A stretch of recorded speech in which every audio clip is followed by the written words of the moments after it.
ಎಲ್ರಿಗೂ ನಮಸ್ಕಾರ. ಇವತ್ತು ನಾನು ಜೋಳದ ರೊಟ್ಟಿ ಹೇಗೆ ಮಾಡೋದಂತ ಹೇಳ್ಕೊಡ್ತಾ ಇದ್ದೀನಿ. ಜೋಳದ ಹಿಟ್ಟು ತಗೊಳ್ಬೇಕು, ಮತ್ತು ನೀರು ಕುದಿಯೋಕೆ ಇಡಬೇಕು. ಒಂದು ಸ್ವಲ್ಪ ನೀರು ತಗೋಬೇಕು, ಅದನ್ನು ನೀರು ಕುದಿಯೋಕೆ ಇಡಬೇಕು. ಇವಾಗ ನೀರು ಕುದಿಯೋವರೆಗೂ ನಾವು ಹಿಟ್ಟನ್ನು ಜಲ್ದಿ ಹಿಡ್ಕೊಳ್ಳೋಣ.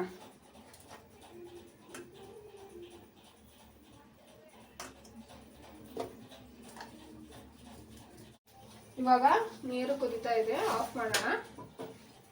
ಹಿಟ್ಟು ಜಲ್ದಿ ಹಿಡಿಯೋದಾಯಿತು. ಇವಾಗ ಹಿಟ್ಟು ನಾದ್ಕೊಳ್ಳೋಣ. ಒಂದು ಪ್ಲೇಟಲ್ಲಿ ಒಂದು ಸ್ವಲ್ಪ ಹಿಟ್ಟು ತಗೊಳ್ತಾ ಇದ್ದೀನಿ, ಜಲ್ದಿ ಹಿಡ್ದಿರೋದು. ಯಾಕಂದರೆ ರೊಟ್ಟಿ ಬಡಿಬೇಕಾದ್ರೆ ಅದನ್ನು ಒಂದು ಸ್ವಲ್ಪ ತಟ್ಟಕ್ಕೆ ಬೇಕಾಗುತ್ತೆ. ಹಿಟ್ಟಲ್ಲಿ ಒಂದು ಸ್ವಲ್ಪ ಉಪ್ಪು ಹಾಕೋತಿದ್ದೀನಿ, ಸಾಲ್ಟು. ಇವಾಗ ಕುದಿಯೋ ನೀರು ಹಿಟ್ಟಲ್ಲಿ ಹಾಕೊಳ್ಳೋಣ.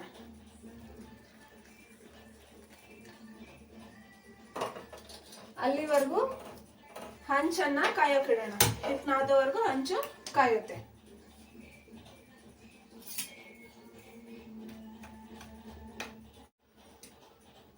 ಎಷ್ಟೆಷ್ಟು ಬೇಕು ಹಾಗೆ ನೀರು ನೋಡ್ಕೊಂಡು ಹಾಕೊಂಡು ನಾದ್ಕೋಬೇಕು.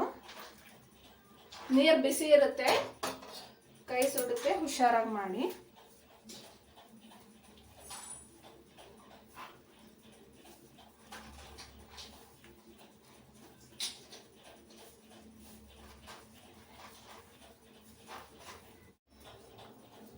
ಹಿಟ್ಟು ಹಿಂಗೆ ಚೆನ್ನಾಗಿ ಹದವಾಗಿ ನಾದ್ಕೊಂಡ್ಮೇಲೆ ಒಂದು ಸ್ವಲ್ಪ ನೀರು ತಗೊಳ್ಳಿ. ರೊಟ್ಟಿ ತಟ್ಟದ ಮೇಲೆ, ರೊಟ್ಟಿಯ ಮೇಲೆ ನೀರು ಹಚ್ಚೋಕ್ಕೆ ಅದರಲ್ಲೊಂದು ಕಾಟನ್ ಬಟ್ಟೆ ಇಟ್ಟಿದ್ದೀನಿ.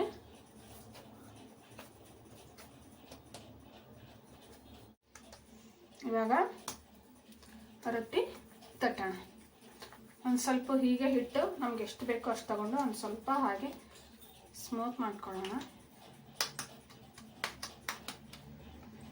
ಕೆಳಗಡೆ ಹಿಟ್ಟು ಹಾಕ್ಬಿಟ್ಟು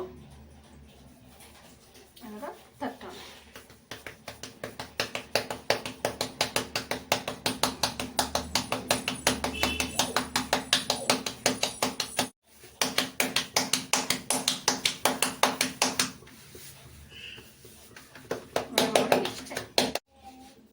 ನೋಡಿ ಇಷ್ಟಾಯಿತು. ಇದನ್ನು ಇವಾಗ ತವೆ ಮೇಲೆ ಹಾಕೊಳ್ಳೋಣ. ನೋಡಿ ಹಂಚು ಗರಂ ಆಗಿದೆ.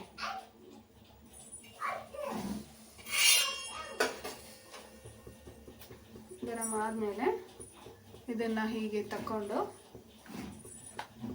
ತವೆ ಮೇಲೆ ಹಾಕ್ಬಿಡೋಣ. ಮತ್ತೆ ಇದನ್ನು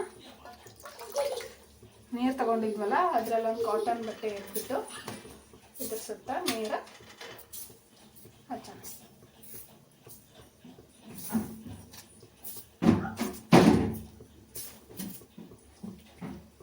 ಇವಾಗ ಅದೊಂದು ರೊಟ್ಟಿ ಸುಡೋವರೆಗೂ ಇನ್ನೊಂದು ಮಾಡ್ಕೊಳ್ಳೋಣ. ನೋಡಿ ಹಿಟ್ಟನ್ನು ನಾನು ಹೇಗೆ ತಗೊಳ್ತಿದ್ದೀನಿ, ನಾದ್ಕೋಬೇಕು ಹಾಗೆ ಒಂದು ಸ್ವಲ್ಪ, ಅಂದರೆ ಮೃದುವಾಗಿ ತಟ್ಟಕ್ಕೆ ಈಸಿ ಆಗುತ್ತೆ, ಈಸಿಯಾಗಿ ಬರುತ್ತೆ. ಇವಾಗ ನೋಡಿ ರೊಟ್ಟಿ ಒಂದು ಕಡೆ ಸಿಕ್ಕೊಂಡ್ಬೇನೆ, ಈ ಕಡೆ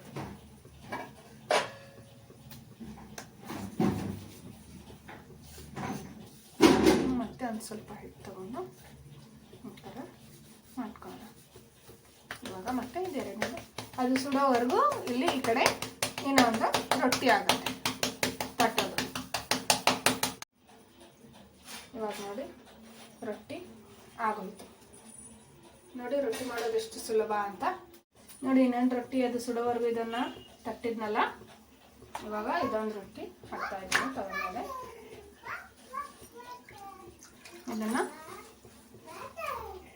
ಹೀಗೆ ನೀರನ್ನು ಹಾಕಬೇಕು.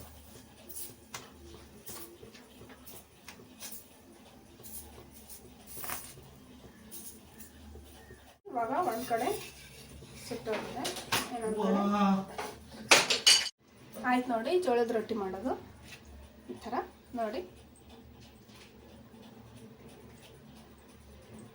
ನಮ್ಮ ಚಾನಲ್ ನೋಡೋದಕ್ಕೆ ಎಲ್ರಿಗೂ ಧನ್ಯವಾದಗಳು. Thank you.